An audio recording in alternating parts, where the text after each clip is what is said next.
Hello guys, welcome back for another free time vlog. For today's video, nandito pa rin tayo sa financial literacy at ang topic natin for today is budgeting tips for minimum wage earners in the Philippines. Yan.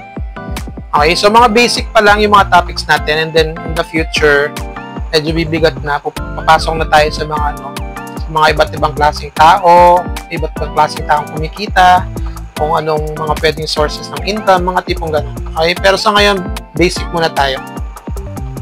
Okay, so budgeting tips for minimum wage earners. Number 1, create a simple budget plan. Hindi mo naman kailangan magpakahirap, magpaka-genius, alamin lahat ng strategy, guys. Okay, so gawin nyo lang is alamin nyo yung sahod, alamin nyo kung saan pupunta yung pera nyo. Like for example, budget lang, yung simple budget lang, alamin nyo kung ano yung gastos nyo, sulat nyo lahat, magkano, kung gano'n. Tapos yun na, malalaman nyo na kung saan nyo dadalhin yung pera nyo. Yun ang pinaka-importante kung saan napupunta yung pera nyo, di ba?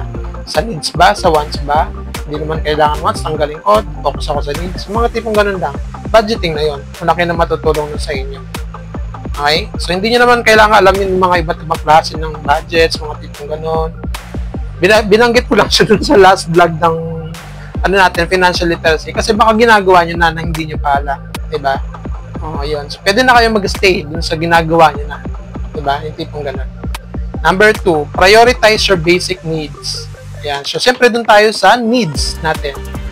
Okay? Alamin natin kung ano yung mga gastos natin sa needs natin. Ignore mo na muna yung wants mo. Ignore mo na muna yung savings or emergency funds. Wag na muna. Focus ka muna dun sa needs mo.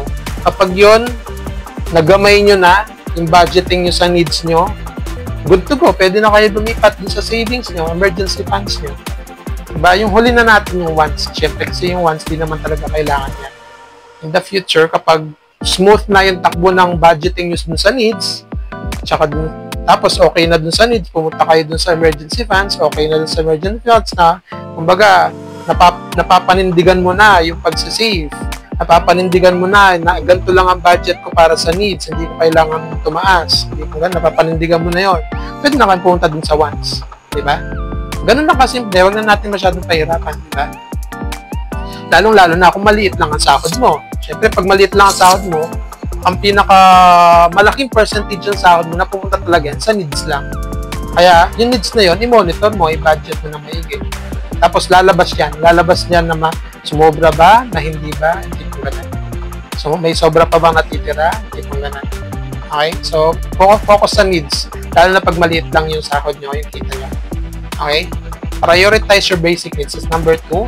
And then number 3, try the 60-30-10 rule. Ito yung proportion rule. Diba? Yung dating vlog ko, yung 50-30-20 rule. Yung adjustable yun, pwedeng 60-30-10 or 70, blah, blah, blah. Ayun. So, pwede yun ang pinaka-basic na budgeting na ina-advise nila dito sa assistant ko. You may try that. Okay? Or, like sabi ko nga dun sa unang number 1, focus lang dun sa needs. Kung ano lang yung needs mo. Diba? Kasi pag na-compute mo na yung gastusin mo naman, malalaman mo kung sumusobra, malalaman mo rin kung kulang. Diba? Siyempre, pag kulang, mag-adjust ka, hanap ka ng ibang pagkakakitaan mo. Pwede kang umanap ng ibang trabaho, mas mataas ang sahod, di kung gano'n. Diba? Ayun. Then number 4, save a little automatically if you can. So after, gaya na sabi ko kanina, after mong nagamay yung needs mo, eto na po ang budget ko, eto na po ang gastos ko, kitang-kita na kulang, kitang-kita na sobra. Pag nalaman mo na sobra, automatically, dun ka na sa save or dun sa bayad utang kung may utang man. Hopefully wala. Okay? So punta ka na dun sa save. Kahit na ano pa yan, kahit na maliit pa yan, kahit na magkano pa yan, basta nakaka-save ka, maganda na yan. Okay na yan. Masayang-masaya na yan. Or kung meron pang utang, okay na yun. Basta nakakabayad ka ng utang. Diba? At least, diba? Responsable ka pa rin sa pera mo kasi nakakabayad ka pa rin ng utang. Okay? So, ayun. So, that's number 4. Save a little automatically if you can. Kung kaya. Kung meron natitipid, kung merong natitira, hindi kung ganun. Okay? And then number 5, look for a side hustle or extra income. So, syempre, alam mo na maliit ang sahod mo, hindi naman pwedeng kulang yung pera. It's either magtatrabaho yung asawa mo, or magtatrabaho yung partner mo, di ba? Or yung anak mo, or hanap ka ng ibang side hustle mo, extra ka, di ba? Extra job, or hanap ka ng ibang trabaho na mas malaki yung sahod. Kahit pa paano, yung kumaga mataas ng konti. Kapag single ka, hindi mo problemahin to eh. Pero mahirap kasi pag pamilyado ka na, medyo mas malaki yung gastos kasi pag pamilyado, di ba? Lalong-lalo na pag may anak ka na. Di ba? Pag baby pa lang yan, mas magastos lalo kasi may diapers, merong kung ano-anong abubuhot, di ba? Di ba? Gatas, mamahal na mga yan, guys. Weekly lang. Pag minsan yung isang box na malaking ganun, ubos na in a week. O kaya yung malaking gatas na ganyan, ilang kilogram, ubos na in a week. Di ba? Kung pag minsan di mo na umaabot ng isang linggo, 3 araw na, maubos na. Ganun po kamahal siya. Ganun po kahirap mag-budget kapag pamilyado na. Okay? So, look for a side hustle. Yun ang pwede mong gawin pag nandun ka sa minimum wage earner. Pwede kang mag-extra income. Kung gano'n, pwede magtrabaho yung partner mo, pwede magtrabaho yung kung malaki na yung anak mo, pwede na magtrabaho, pwede gano'n. Okay? Para lang makatulong, kumbaga. Okay? Gawa, syempre, kikilos ka, hindi pwedeng, kunwari, kasi sa single, di naman problema yan. So, may family lang talaga. Okay? Para to dun sa mga minimum wage earner o mas maliit pa. Kasi meron below minimum wage earner, di ba? Mas maliit pa dun sa minimum natin ngayon sa law, di ba? Sa batas. So, ayun. So, side hustle. Magbenta ka ng ganito, magluto ka, tapos benta mo ng ganito. At least kumikita na nakakadagdag, kumbaga. Di ba? Sabi dito, let's be real. One source of income often isn't enough. Ayun. Lalo na kung maliit talaga yung sahod. Consider simple side hustle like online selling, home-cooked meals, or freelancing gigs. That extra income can be a lifesaver, especially for emergencies or future savings. So, believe it or not, guys, sa call center, kahit malalaki na yung mga sahod na nasa call center, meron pa rin nagsa-side hustle. Pag minsan, nagbibenta ng nilagang itlog, nagbibenta ng candy, nagbibenta ng yosi, nagbabawal sa office, pero nakakalusot, pinalulusot, hindi mo gano'n. Okay, pandagdag kasi yun. Okay? So, ayun yung mga side hustle, mga extras, di ba? Ayun. So, that's number 5. Then, we got number 6, avoid unplanned debt. So, huwag kang uutang kung di naman kailangan. Diba? Kung utang ka ba, para, ano ba?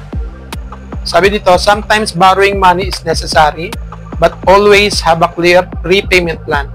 So, kapag nag-utang ka kasi ng sadya, yung tipong kailangan, may katapat na plano paano mong babayaran. Okay, hindi yung umutang ka na lang bigla, tapos dumating yung araw, hindi mo alam paano babayaran. Dinagdagan mo lalo problema mo. Nasa minimum wage earner ka na, ano mong problema ka na paano pagkakasya yan. Umutang ka pa ng malaking-laki, tapos hindi mo alam paano bayaran. Diba? So, avoid unplanned debt. Okay? So, that's number 6. And then number 7, budget weekly, not just monthly. Ayan. So, kung alam mo maliit ng sahod mo, i-budget mo dun sa pinakamaliit na time range or time frame, which is a week. Okay? Pero since kinsenas tayo dito sa Pilipinas, pwedeng yun, yung kinsenas. I-budget mo.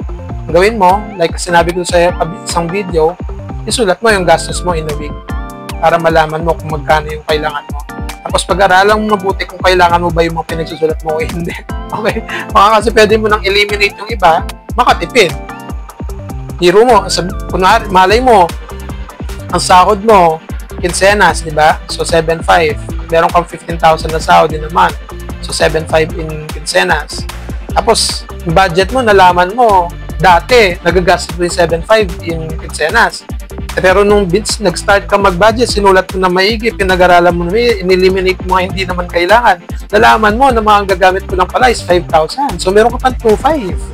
O, yun, start saving na 2,500. Start saving, 2,500. In the future, dadami yun, nakatipid ka, may emergency funds ka na. O, pag okay na emergency funds mo, let's move to once. Diba? Tipong gano'n. Para sa mga single yun, guys. Pero pag sa pamilyado, medyo mas malaki yung needs nila. Kaya, mahirap talagang i-budget yun. Okay? So, that's number 7, budget weekly, not just monthly. So, bukod sa budgeting monthly, mag-budget daw kayo ng weekly, sabi ng assistant ko dito. Or quincenas na lang. Okay? That's number 7. And then number 8, use the envelope system or separate wallets. Ayun. Huwag naman wallet kasi yung wallet dinadala araw-araw yun. Meron kang 5 wallet, pwede ba yan? Huwag naman, yung envelope system na lang or alikansya system. Yun. O kaya yung drawer nyo, kung may drawer kayo, lagyan nyo ng partition. Ito para sa electricity, ito para sa ganyan. O kaya, doon na lang doon sa tatlo, yung pinaka-basic, which is ito para sa pangangailangan ko kasi alam ko na lahat ng gastos ko, sinulat ko na. Ito lang yung amount. Lagay mo dyan. Tapos ito, sa wants. Ay, wala naman kailangan sa wants. Di naman kailangan yan. O, mga tipong ganun. Ipag-hati-hati nyo ng ganun sa drawer. Tapos lagyan nyo ng lock para ikaw lang ang makakagamit. O kaya, yung envelope na nga lang. Yung envelope na linalagyan ng pera. Pwede rin. Diba? Ayun. So, yun ang number 8. Then, number 9, avoid impulse buying. Ay, mura nito. Bili ako. Ay, ang mura nito. Ay, ang ganda-ganda. Mura lang. Bili ako. Yung ganun, wag ganun. Kung single ka, okay pa yun. Kaya-kaya pa, di ba? Pero pag pamilyado ka na, mas malaking responsibilidad, mas malaking budgeting ang dapat mong gawin, di ba? Nakafocus sa needs kasi kailangan ng needs na yan. Okay yun kung malaki yung sahod mo. Pero kung nandun ka sa minimum wage earner nga, di ba? Medyo mahirap. Okay? So, ayun. Nasa paggamit ng pera, ng tama, ang wage dyan. Okay? So, kung minimum or wage earner ka, lalong-lalo na kung below, kasi meron dito sa Pilipinas, kung ikaw nandun ka dun sa minimum by law, ito yung cut-off na minimum, meron pa po mas mababa mga sahod dyan, believe it or not, below minimum wage earner, guys. Okay? So, mahirap po yun, lalo na kung may family. Ayun. So, number 9, avoid impulse buying. And then, number 10, be creative with saving money. Ayun. So, anong ibig sabihin nun? Be creative with saving money. Saving money doesn't always mean suffering. Hindi naman, pag sinabi ko mag-save ka, o pag narinig mo na mag-save ka, hindi naman ibig sabihin nun yung sa pagsasave mo talagang pinipiga mo talaga. Hindi naman ganon, guys. Okay? Tipong pigang-piga na ayaw mong gamitin yung gantong pera, pero gusto mong gamitin. Wag naman ganon. Okay? Then, sabi dito, there are fun and smart ways to save, like bringing your own lunch. Yun. So, imbis na bumili ka, mas mahal. Imbis na bumili ka sa mga tindahan na napakamahal, lalong-lalo na kung ang bibilihan mo lang dyan sa may tabi ng company nyo is fast food, mas mahal pa lalo, di ba? O, smart ways to save. Like bringing your own lunch. So, magbaon ka na lang. Buying second-hand items. Diba? Gustong-gusto mong bumili ng item. Wag mong pipigilan sarili mo naman na sobra-sobra. Pigilan mo kung gusto mong pigilan, pero yung kaya mo lang. Pero yung tipong kailangan mo pala yun, hindi mo pa binili, hindi mag-second item ka na nga lang. Diba? Tapos swapping goods with neighbors. Hindi ko alam ano yung swapping goods with neighbors. Or joining local savings challenges. Ayun, mga challenges sa pagsisave.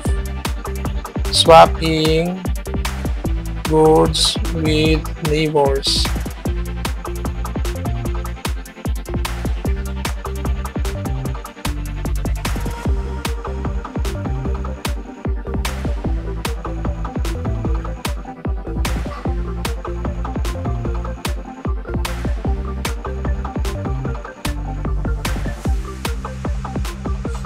Yun. So, hindi ko alam kung ginagawa ito sa Pilipinas.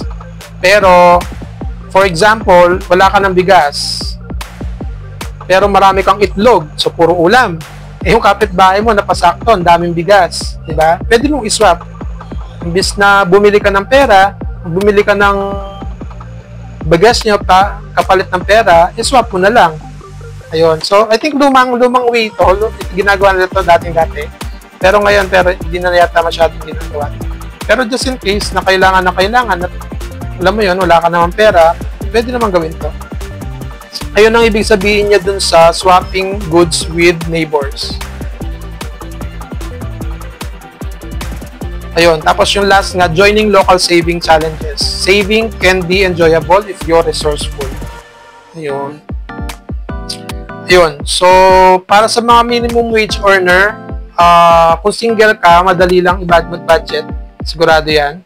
Pero pag pamilyado ka, yun po ang mahirap. Kaya malaking responsibility po kapag kayo nagkaroon ng family na. Okay? Nang hindi ready. Okay? So, ganyan po yan. Kung sakasakaling na yun nga, nagkaroon na kayo ng family nang di inaasahan, budget na. Mag-budget na kayo. Pag-aralan nyo na kung paano nyo ba-budget nyo sahod, kahit na maliit na ang sahod nyo, kung gano'n. Yun. Yun lang yun. Tapos extra ganito, extra ganyan. Diba? Hanap ng mas mataas na sahod kahit pa paano. Diba? Ng konti. Kung kaya naman makahanap ng sahod or kung merong available na job opportunity na mas malaki ang sahod, why not, di ba? Yan po ang mga rason kung bakit nagkakaroon ng mga taong nag-abroad. Kasi din sa Pilipinas maliit ang sahod, pero sa ibang bansa malaki ang sahod. Okay? Hindi ko na-explain kung paano yung malaking sahod. Kasi pag pumunta ka ng ibang bansa, guys, hindi naman maliit yung hindi naman kapresyo ng mga goods dito sa Pilipinas yung goods doon eh. Kasi yung goods doon, sakto lang din sa sahod nila. Pero pag nagtipid sila doon, yung perang papadala nilang sobra doon, papunta dito sa Pilipinas, napakalaki dito sa Pilipinas. So, ganun siya. Okay? Ayun. So, ganun. Hopefully, may natutunan kayo. This is for minimum wage earner, lalong-lalo na para sa mga below minimum wage earner. Kapit lang. Pray to God. Tulungan tayo ni God. Tulungan tayo ng mga kakilala natin, makakatulong sa atin. At huwag kayo mawawala ng pag-asa. Okay? Just always pray. Thank you so much for watching, guys. Till next time. Bye!